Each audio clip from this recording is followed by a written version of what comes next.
محرم کے حوالے سے ایک بات کر لوں. یہ 10 محرم کا روزہ رسول اللہ صلی اللہ علیہ وسلم نے ارشاد فرمایا کہ عاشورہ کا روزہ مجھے اللہ کی رحمت سے امید ہے کہ 1 سال کے گناہوں کا کفارہ ہے.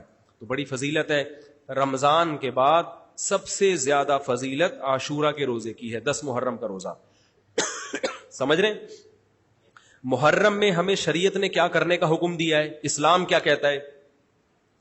پہلی بات, اسلام یہ کہتا ہے کہ محرم میں روزے رکھنا دوسرے مہینوں کی نسبت زیادہ ثواب ہے. رمضان کے بعد تو زیادہ سے زیادہ روزے رکھیں, اور اسپیشلی 10 محرم کا روزہ 1 سال کے گناہوں کا کفارہ ہے, یہ اور زیادہ ثواب ہے.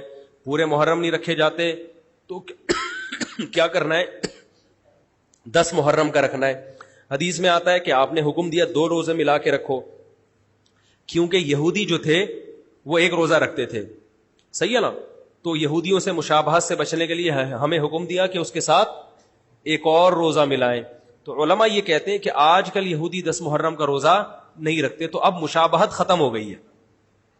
تو اگر کوئی 9, 10 یا 10, 11 کا رکھ لے تو اچھی بات ہے, نہیں تو صرف 10 محرم کا بھی رکھ لے تو بھی انشاءاللہ پورا ثواب ملے گا, کیونکہ اب اس میں مشابہت رہی نہیں ہے. سمجھ رہے ہیں کہ نہیں سمجھ رہے؟ یہ کرنے کا کام ہے. دوسرا کام, محرم میں گناہ دوسرے مہینوں کی نسبت زیادہ, اس کی قباحت زیادہ بڑھ جاتی ہے, کیونکہ 4 مہینے محترم ہیں, شوال, ذیقعدہ, ذیالحج اور ذیقعدہ, ذیالحجہ, محرم اور رجب. یہ 4 مہینے جو ہیں اسلام میں اشہر حرم کہلاتے ہیں.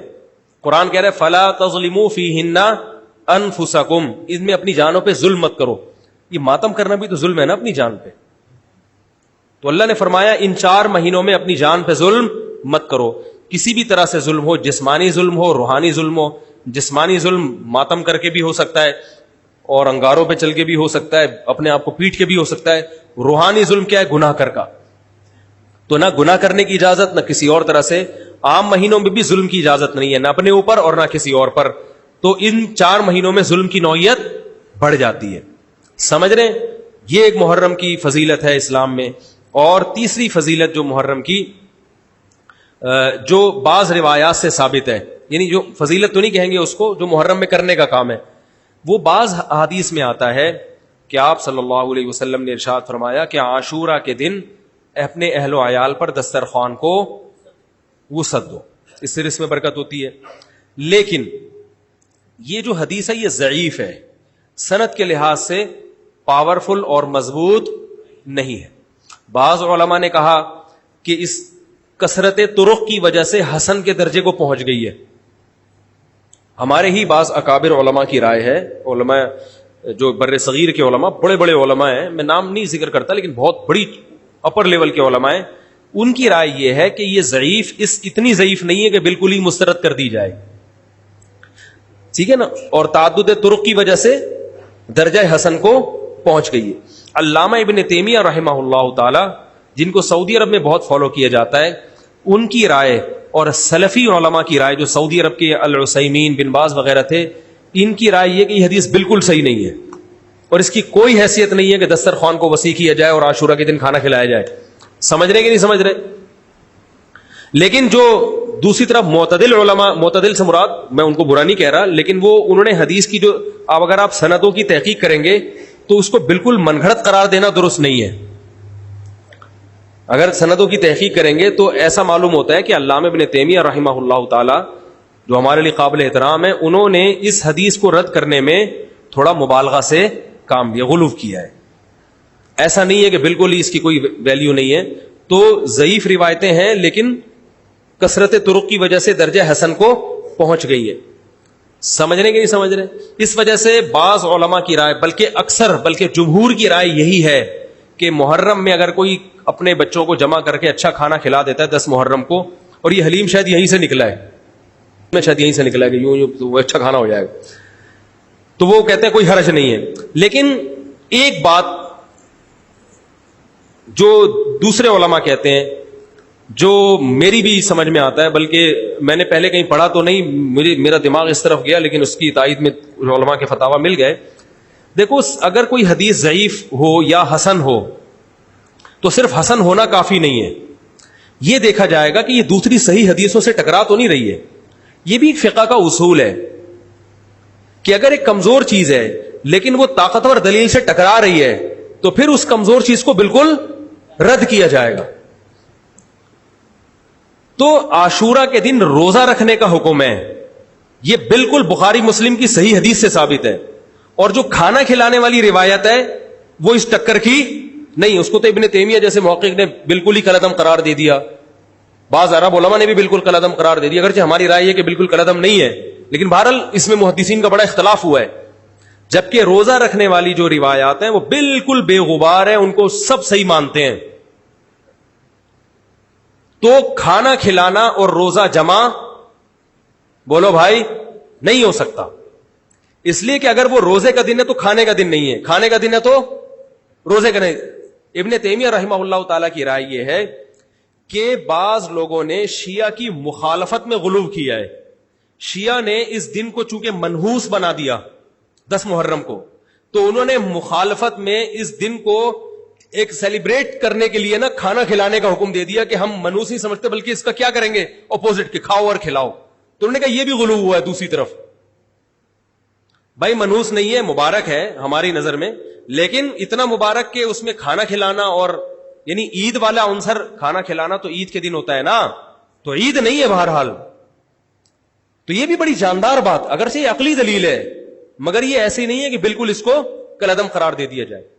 تو اب علماء نے دونوں حدیثوں کو تطبیق کی کوشش کی علماء نے کہ بھئی کھانا بھی کھلاؤ اور روزہ بھی رکھو، افطاری میں کھلا دو، سحری اور افطاری میں.